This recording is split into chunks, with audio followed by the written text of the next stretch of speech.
bisul yang hilang timbul, penglihatannya kabur, cepat lelah, mudah mengantuk, dan impotensi pada pria. Jadi ketidakmampuan untuk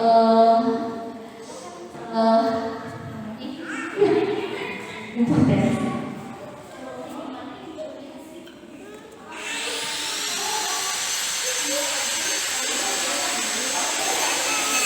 Lalu ya,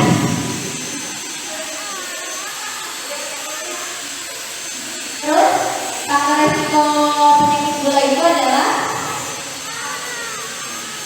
tingkat gula tadi ya, pada pria lebih dari 90, pada perempuan lebih dari 80, kurang aktivitas fisik, terus punya riwayat penyakit jantung sebelumnya, hipertensinya lebih dari 140/90 gitu, sama asupan gizinya tidak seimbang gitu.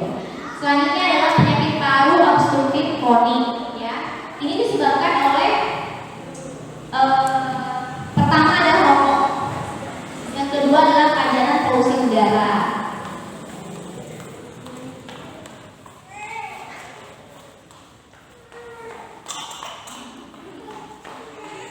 Oke Ibu. Nah di sini kenapa ada program PTM? Karena kan dari kementerian sendiri itu ingin kita itu masa mudanya sehat, masa tuanya juga sehat gitu ya. Makanya perlu dicek rutin itu. Kita dari Puskesmas itu ada namanya program deteksi dini penyakit tidak menular di Posbindu. Sejauh ini kan ada di Posbindu RW 9 yang rutin ya Bu ya, sama Posbindu lansia. Tapi untuk tahun depan insya Allah semuanya itu akan kebagian gitu ya. Semua akan dicek tekanan darahnya, lingkar perutnya, berat badannya, tinggi badannya, supaya tahu di anamnesa juga, di kaya juga apakah ada riwayat dari keluarga dan sebagainya. Jadi supaya ibu juga gitu loh, oh saya ternyata tekanan darahnya tinggi gitu. Nah itu nanti tahun depan mungkin akan rutin semuanya akan dicek gitu ya, nggak cuma dari satu program. Nah untuk menuju masa tua sehat ini, menuju masa muda sehat dan tua lima tanpa PTM yang dilakukan ini, ada slogannya Ibu. Slogannya itu cerdik apa? Cerdik itu singkatannya cek kondisi kesehatan secara rutin. Cek kondisi kesehatan secara rutin. E-nya menyahkan asam rokok. R-nya rajin aktivitas fisik. E-nya diet yang sehat dan seimbang. I-nya istirahat yang cukup. K-nya kelola stres. Ada yang hafal nggak? Cerdik.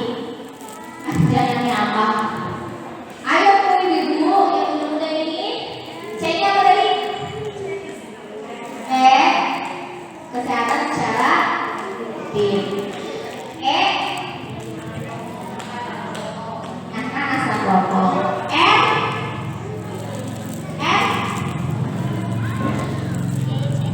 Rajin aktivitas fisik. D, diet yang sehat dan seimbang. I-nya istirahat yang cukup. Kelola stres. Pintar. Oke. Untuk penyakit tidak menular, ada pertanyaan ibu-ibu?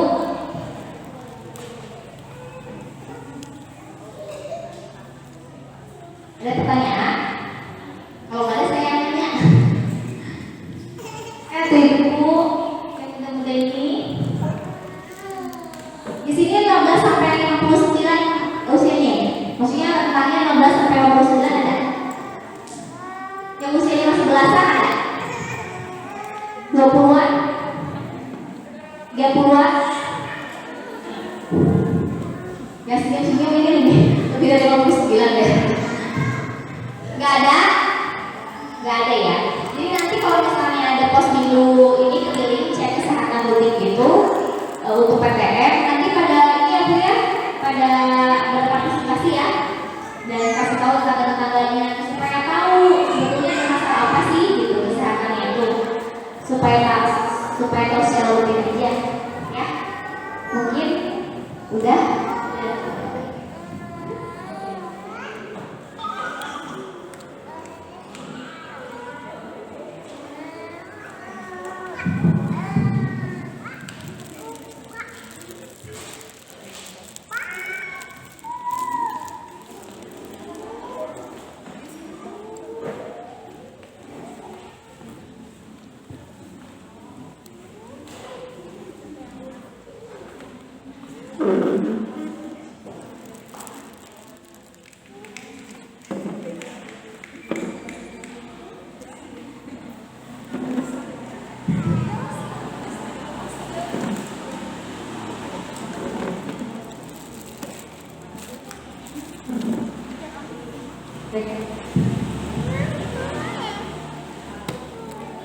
Oh gitu.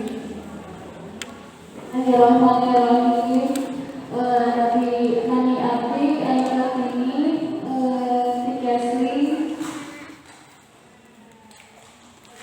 saya berikut tentang SPDN.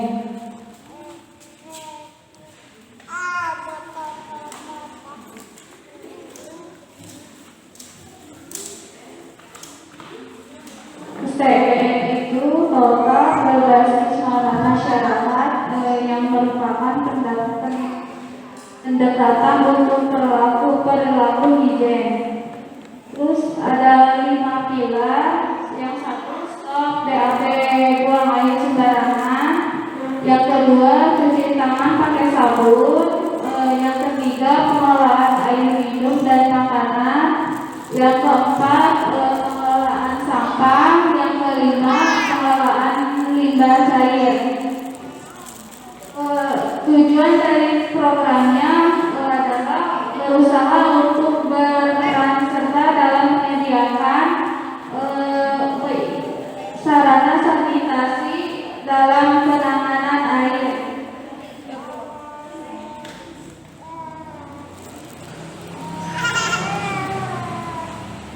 Tujuannya adalah cara untuk mendorong perilaku mempermudah higienis secara individu atau masyarakat atas kesadaran diri sendiri dengan menyentuh perasaan perilaku individu dan individu masyarakat.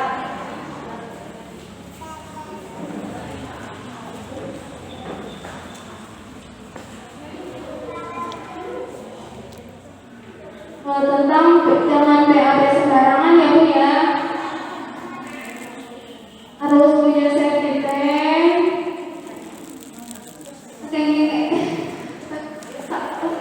Upami teh tahun lalu ini apa di kebun. Sedang gaduh safety tank.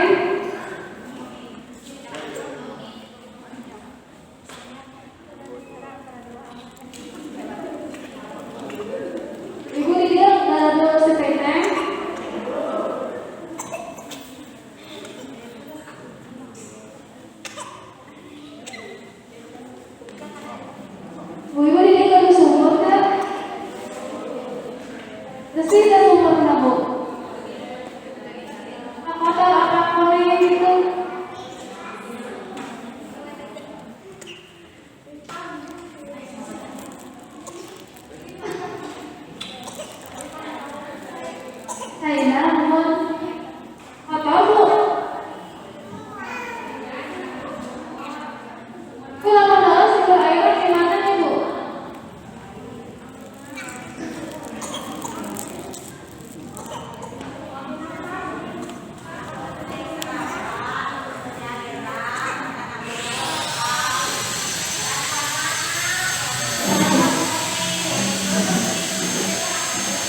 wakil keluarga ini ada yang langsung belajar bahwa tersebut mendapat menerima dari tahun dia yang itu hendak dulu ayah anaknya yang tidak tetap pada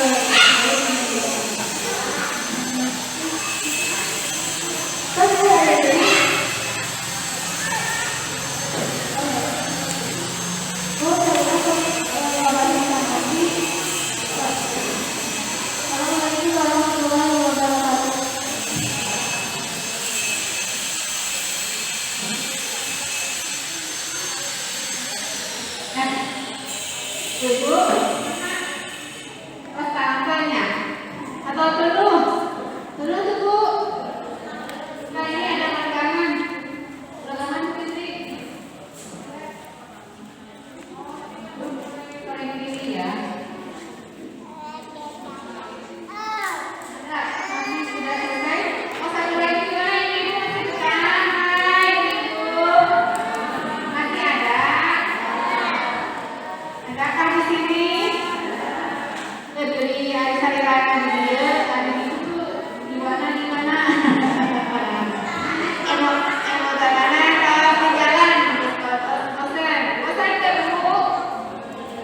Tadi saya janji waktu itu bosan, ya. Karena tadi malam tadi tidak diingatkan, kalian dicari. Ada yang punya, ayam untuk nyangkar.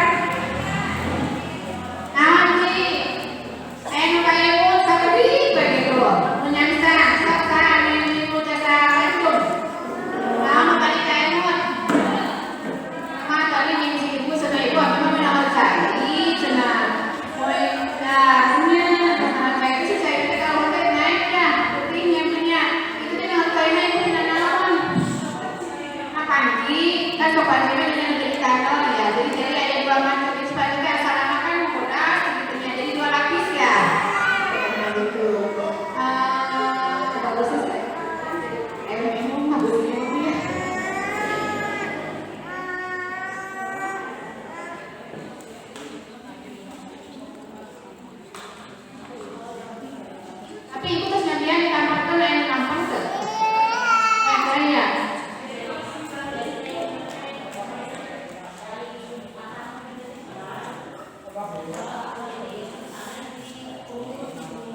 Oh gitu. Tapi ibu dia rumah Karawasan. Hah?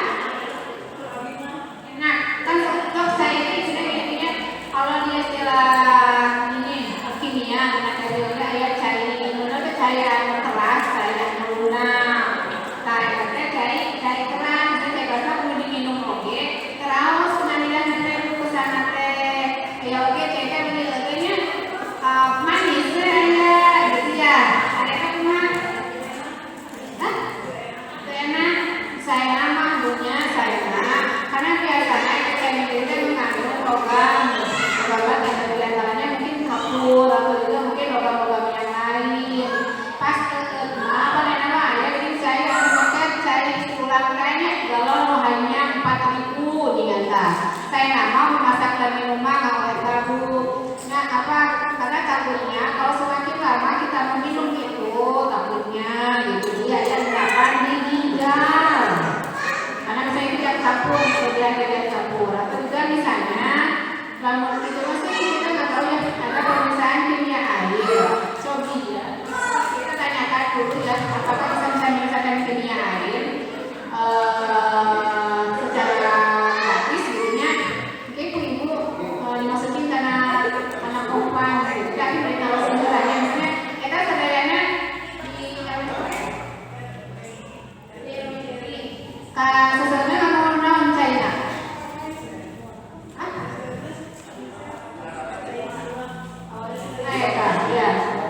Maksudnya kita kan bukan si cair itu berarti yang mengimbang.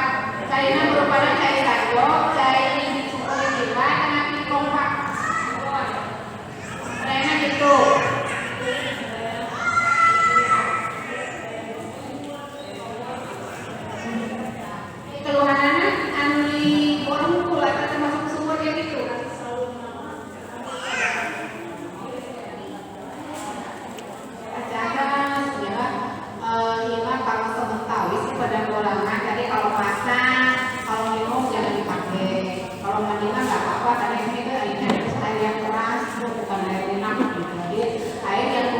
dasar mengandung logam-logam. Kayak mungkin biasanya kalau putih itu adalah zat kapur yang berlebihnya, kalsiumnya. Kalsium bagus kalau kandungannya sedikit. Air dulu kan biasanya bisa dalam 1 meter air bisa mengandung berapa miligram kapur, itu tidak bagus buat minum ya. Dari itu ayah misalnya cari naga anu koneng, ya teh ya bu. Ya dari Bumina, sempurna cari naga koneng, di sana masih kilo oke, anggar cari naga koneng ya teh ya. Ini dia. Jadi keluhannya hanya air itu ya, hanya air sadah yang lima tuh sampai saya sekitar air hujan, jadi keras airnya, jadi itu bagus jangan dipakai gitu ya. Karena mungkin dia nanti pasti disakukan dengan biji tehan, sok pinter warna kalau itu ya. Ini misalnya kalau yang bagus kalau pas pakai teh jadi si warnanya teh bagus saja, maksud saya pun jadi hitam. Nah rasanya dibalik gitu. Kita lanjutkan dengan progres ini dari taruh itu dulu supaya steril. Kayak ada di minum ini, bener pemain pakai masker di bisa tinggal buat ibu teh utang buat ngaca. Ya, sekarang apa tuh? Kalau soalnya di belakang RD 15 menit lagi kita akan ngomong ya, maka baca.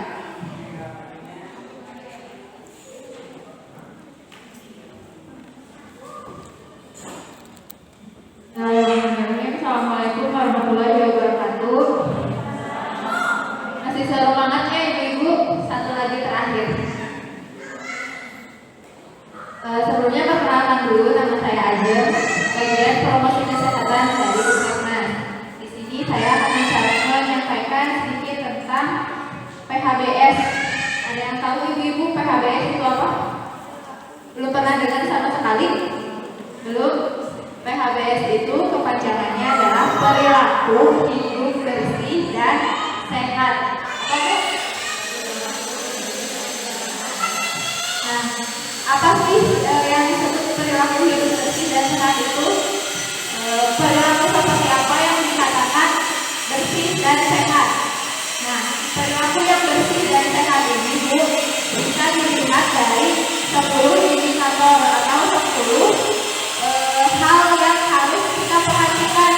Yang pertama ada persalinan oleh tenaga kesehatan oleh Bu Bidan ya, tadi sudah disampaikan kenapa pentingnya persalinan oleh tenaga kesehatan. Jadi kita tuh melahirkan di bidan, ditolong oleh bidan, dan tempatnya itu bisa di bidan praktek atau di puskesmas, rumah sakit, di vaskes gitu ya.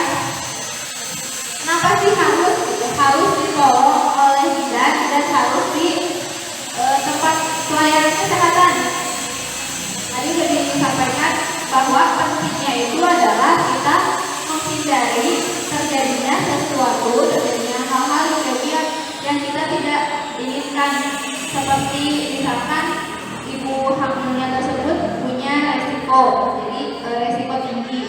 Jadi ketika dia persalinan kan harus benar-benar ditolong oleh bidan, karena bidan ini dia sudah ahli Bu, dia sudah ahli teori-teori dalam menolong pas lahir teh, udah tahu itu caranya seperti apa. Jadi kalau misalkan ada hal-hal yang harus kita hindari, bisa ditolong sama bidan. Jadi bidan kan bisa punya caranya sendiri gitu ya. Dan kenapa harus di Fasiankes? Karena di bidan atau di Fasiankes dia punya alat-alatnya udah steril, udah aman gitu ya. Karena pas melahirkan itu kan kita menyangkut 2 nyawa gitu ya, ada bayi dan ada si ibu. Gimana caranya nih kita kelahiran tapi si bayi bisa selamat, si ibunya juga selamat, jadi bisa ditolong oleh bidan. Nah yang kedua, perilaku hidup bersih dan sehat itu dilihat dari ASI eksklusif. Tadi sudah disampaikan sama Bu Fitri ya. Kalau ASI eksklusif itu bayi tidak diberi makanan apapun selain ASI. Usianya dari 0 sampai 6 bulan. Yang ketiga itu ada timbang balita. Ibu-ibu di sini yang punya bayi balita suka ke posyandu? Kayak Bu ya, rajin ya Bu tiap minggu, tiap bulan ke posyandu. Nah, di posyandu itu sendiri tujuannya itu adalah kita untuk memantau pertumbuhan, perkembangan dari anak-anak ibu. Dari setiap bulan ibu ditimbang perkembangannya udah sampai mana, apakah perkembangannya bagus atau kurang. Nah, nanti kalau misalkan kurang kan bisa dilihat ini kenapa, terus cara mengatasinya gimana gitu ya Bu ya. Jadi ibu-ibu yang masih agak-agak segan ke posyandu, boleh ibu bulan depan ya, kalau yang bulan sekarang posyandunya belum dimulai, datang ya Bu ya ke posyandu. Udah nggak akan ada apa-apain di posyandu juga, cuma ditimbang aja gitu, diperiksa, dipantau berat badannya gitu ya. Yang keempat itu adanya air bersih. Nah, air bersih itu udah jadi indikator yang penting juga, karena air itu memang kebutuhan kita ya. Sebagian besar kegiatan kita membutuhkan air, bahkan ada air untuk kita minum. Nah, jadi kadang-kadang masih ada ya air yang kita minum itu berasal dari air keran gitu kan. Masih ada itu rumah-rumah yang seperti itu ya Bu ya.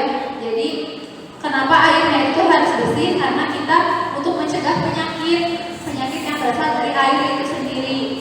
Jangan sampai air yang kita konsumsi, yang biasa kita minum, airnya malah kotor gitu, malah tercemar dan malah jadi membawa penyakit gitu nanti di tubuh kita.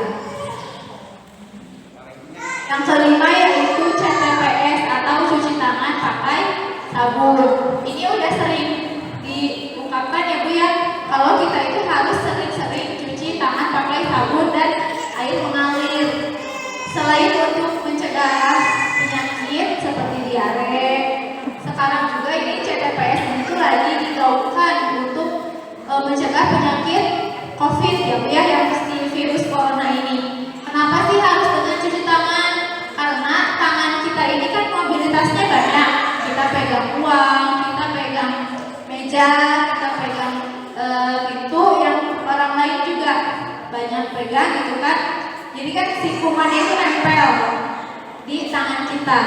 Tangan kita sering itu dipakai untuk makan. Nah itu, jadi nanti si kumannya malah terbawa ke makanan dan masuk ke tubuh kita. Makanya kita harus sering-sering cuci tangan pakai sabun dan air mengalir. Dengan sabun itu kita bisa membantu untuk membunuh kuman, itu lebih efektif. Selain cuci tangan pakai sabun, cara yang lain untuk mencegah penyakit, terutama penyakit COVID ya Bu, yang sekarang lagi bahaya banget, lagi mewabah, itu dengan 3M COVID namanya Bu. Ada yang tahu? Yang pertama, memakai masker. Ibu yang belum pakai masker, maskernya kemana? Mana? Ketinggalan atau sudah dipegang?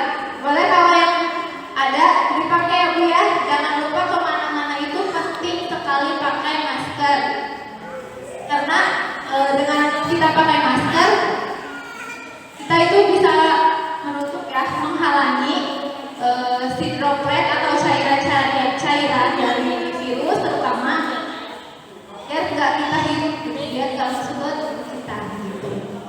Terus yang terakhir itu 3M COVID kan, yang pertama pakai masker, tadi mencuci tangan, yang satunya lagi menjaga jarak. Nah, jadi kan si virus corona ini menular lewat cairan, batuk atau droplet ya, dari orang yang terpapar virus kan. Nah, si cairan itu bisa terlontar dari 1 meter sampai 2 meter. Makanya kita dianjurkan untuk jaga jarak biar si cairan atau droplet itu kalaupun misalkan dia terlontar nggak sampai ke tubuh kita gitu ya. Kita ini harus patuh banget, harus ketat banget menerapkan 3M, karena dengan menerapkan 3M COVID tadi insya Allah bisa mencegah si virus corona sampai memutus mata rantai penularan. Misalkan kita disiplin protokol kesehatan yang saya tadi, kita dengan cepat bisa membantu si wabah ini cepat selesai. Pengen kan kuliah wabah ini cepat selesai, kita udah pengen bebas gitu, kayak main tanpa transportasi ya, kita bisa produktif kerja tanpa takut ada virus-virus yang lain bisa masuk ke tubuh kita. Makanya kita harus disiplin 3M itu ya. Jangan lupa walaupun keluar rumah hanya untuk sekedar ke warung, maskernya jangan ketinggalan gitu ya.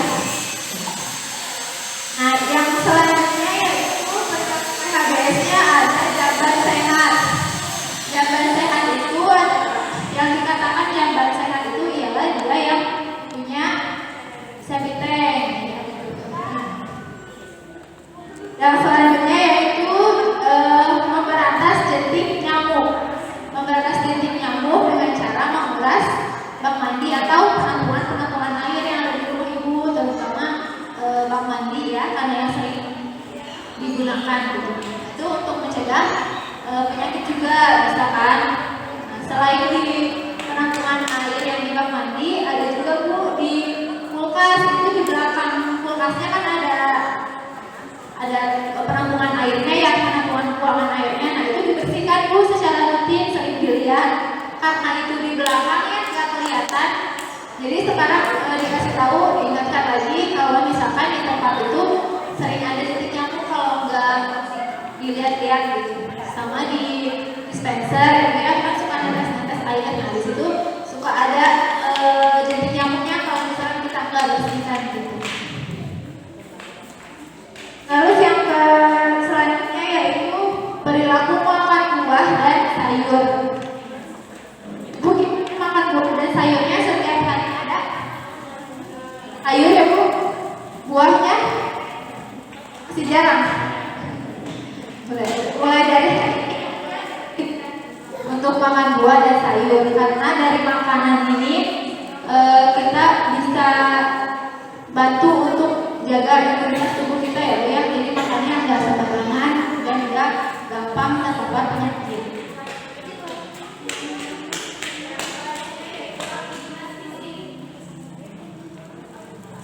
Yang selanjutnya yaitu aktivitas fisik Bu selama 30 menit setiap hari. Aktivitas fisik atau olahraga ya yang mengeluarkan keringat. Kalau misalkan saya setiap hari Bu cuma di rumah itu bersih-bersih, nyapu, ngepel, nyuci, itu termasuk nggak aktivitas fisik? Nggak termasuk? Masuk nggak Bu? Termasuk ya. Karena aktivitas di sini maksudnya itu adalah aktivitas yang kita mengeluarkan tenaga atau bahkan sampai mengeluarkan keringat. Emang lebih bagusnya itu olahraga atau hanya jalan-jalan di sekitar rumah, ke depan, ke belakang gitu, 30 menit. Tapi dalam hal keseharian ibu, setiap pagi nyuci, ngepel gitu, itu bisa termasuk aktivitas fisik juga Bu. Yang terakhir itu tidak merokok di dalam rumah. Pasti ada ya Bu ya, bapak atau anak laki-lakinya yang merokok. Nah mulai dari sekarang dikasih tahu ke yang merokok di rumah, jangan sampai merokok di dalam rumah. Bagus-bagusnya berhenti merokok, karena kasihan nanti untuk perokok pasifnya. Perokok pasif itu jadi dia nggak merokok tapi tanpa sengaja dia menghirup asap rokok dari si perokok yang aktif itu. Karena kalau si perokok aktif dia kan mengeluarkan lagi ya, si asap itu kan dikeluarkan lagi. Tapi kalau perokok pasif kan enggak ya Bu ya. Jadi tanpa sengaja ada sedikitnya asap yang beracun itu masuk nih ke tubuh kita. Jadi malah perokok pasifnya yang lebih bahaya. Jadi nanti kalau misalkan merokok dikasih tahu, tolonglah kasihan orang-orang yang ada di rumah, jangan sampai gara-gara merokok di dalam rumah, gara-gara bapak gitu, nanti si adiknya yang kena, si adiknya yang batuk-batuk gitu ya Bu ya. Nah dari 10 perilaku tersebut, ibu-ibu sudah melakukan ke-10 itu atau gimana Bu? Ada sebagiannya yang belum ya. Karena sebagian itu ibu yang belum melakukan karena belum tahu atau karena belum terbiasa. Oh, susah mencegah. Tapi udah tahu Bu. Udah tahu ya Bu ya. Nah, jadi perilaku hidup bersih dan sehat ini Bu, sebenarnya hakikatnya itu tergantung kepada perilaku. Karena kan perilaku ini yang banyak mempengaruhi terhadap kesehatan kita ya. Perilaku kita buruk, perilaku kita jorok, mohon maaf ya, kesehatannya juga tergantung dari perilaku kita. Kalau kita bersih, apik gitu, terus segala kita cegah, segala karena kita takut, mungkinnya karena kita ingin sehat, hasilnya juga anggota keluarga kita bisa sehat ya dia. Nah, jadi seperti PHBS ini, perilaku hidup bersih sehat ini, hakikatnya itu dia berdasarkan dari perilaku. Perilaku ini berpengaruhnya juga awalnya itu dari sikap atau dari pengetahuan. Dari pengetahuan dulu, saya ini tahu atau enggak, saya tidak berperilaku sehat karena saya tidak tahu. Nah, dari tahu itu, dari pengetahuan yang dia sudah tahu, dia sudah paham, beralihlah ke kayak kemauan. Dia ada kemauan apa tidak untuk berubah menjadi lebih sehat, lebih bersih. Dari mau itu dia baru sadar, dari sadar dia baru bisa berubah, di perilakunya yang tadinya makan sembarangan, apapun dia makan nggak memperhatikan gizinya, sekarang udah bisa makan buah dan sayur teratur gitu. Yang awalnya dia cuma males-malesan di rumah, cuma tidur-tiduran aja, setelah dia mau berubah perilakunya, dia jadi tiap hari melakukan aktivitas fisik gitu ya. Nah, jadi kan ini ya, dari awal tadi, dari pertama sudah disampaikan tentang ASI eksklusif, tentang KB, terus tentang semuanya ya Bu ya. Nah, itu kan ibu dibekali ya oleh kita, ibu dibekali pengetahuan oleh kita nih, supaya diberitahu yang seharusnya itu seperti apa gitu kan, dibekali pengetahuan. Nah, sudah dibekali pengetahuan, sekarang ibu-ibu sudah sadar kan kalau misalkan perilaku saya ini sebenarnya kurang baik, kayak tadi anak-anak bayinya tidak dibersihkan giginya gitu kan. Nah, sekarang ibu udah tahu, ibu udah sadar, tinggal sekarang ibu mau berubah atau tidak gitu. Mau berubah untuk menjadi lebih sehat atau tidak. Kalau misalkan tentunya harus ya Bu ya, harus mau berubah gitu, untuk lebih sehat, karena itu PHBS itu pasti banyak manfaatnya, terutama untuk kesehatan. Kalau misalkan kita dan anggota keluarga kita yang ada di rumah ini sehat, kita insya Allah semuanya itu bisa berjalan lancar gitu Bu. Dari sehat kita bisa produktif, kita bisa bekerja, kita bisa sekolah gitu. Coba kalau misalkan kita sakit, buru-buru kita mau produktif, bangun aja kan susah ya. Nah, oleh karena itu PKBS ini itu harus tetap dijaga, dilakukan gitu. Dan yang penting ya Bu ya, terutama buat ibu-ibu nih, karena ibu-ibu ini tertarik dengan yang hemat-hemat, dengan yang irit-irit ya Bu ya. Di PKBS ini tuh bisa menjadikan pengeluaran kita itu lebih irit. Kenapa sih Bu? Yang tahu dari perilaku kita yang bersih dan sehat bisa menurunkan pengeluaran kita. Kenapa? Atur. Karena kalau misalkan kita sehat, jadi kita kan nggak sakit nih. Kalau nggak sakit kan harus berobat gitu ya, harus mengeluarkan uang gitu. Kalau misalkan kita sehat, jadi uangnya kan bisa kita untuk yang lain. Jadi pengeluaran kita itu lebih hemat. Dengan perilaku yang sehat itu meningkat loh Bu, kesehatan kita, terutama ke berdampak positif gitu ya Bu ya. Nah, sekarang ibu-ibu udah tahu, ibu-ibu udah paham. Semoga nanti setelah dari sini ibu-ibu nyampe ke rumah langsung menerapkan pola hidup bersih dan sehat. Pelan-pelan aja dulu Bu, misalkan cuci tangan, sering cuci tangan gitu ya Bu ya. Itu Bu, ada yang mau ditanyakan? Kak, ada barangkali ada pertanyaan tentang PHBS atau tentang materi-materi yang tadi sudah disampaikan?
Anak di usia berapa tahun boleh disebut ininya, tergantung ibu. Jadi gini, konsepnya itu harus tahu kapan ganti gigi susunya.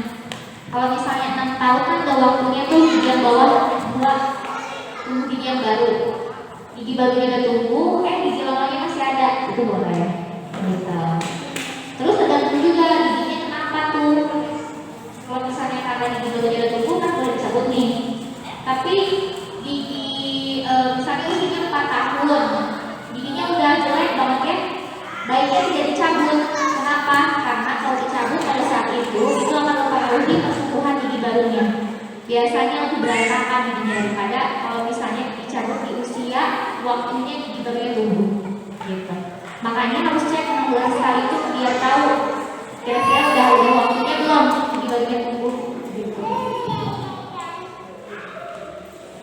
Lanjut ya. Jadi patokannya itu waktu gigi barunya tumbuh tuh kapan, itu harus tahu. Cabut, kalau misalnya udah goyang itu nggak pakai, saya sih nggak bohong ya sama anak ya. Itu nggak pakai suntik, jadi cuma dikasih kayak dingin kayak es krim itu loh. Tapi kalau misalnya masih pagel, itu perlu disuntik. Tapi cuma sebentar aja. Habis itu dicabut deh, hilang giginya. Ya.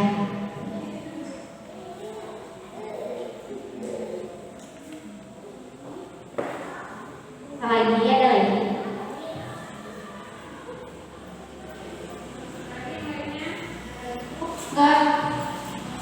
Nggak mau bertanya nanti bergerak.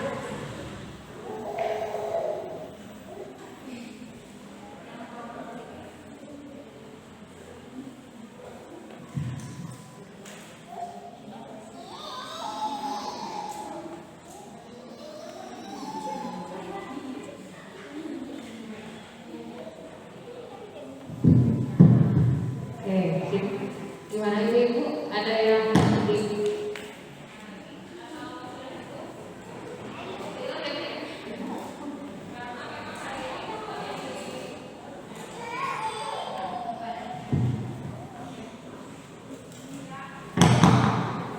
gimana? Mudah-mudahan apa yang kami sampaikan dari tim Puskesmas ada manfaatnya untuk ibu-ibu semuanya. Minimal ada 1 atau 2 hal saja ya, untuk saya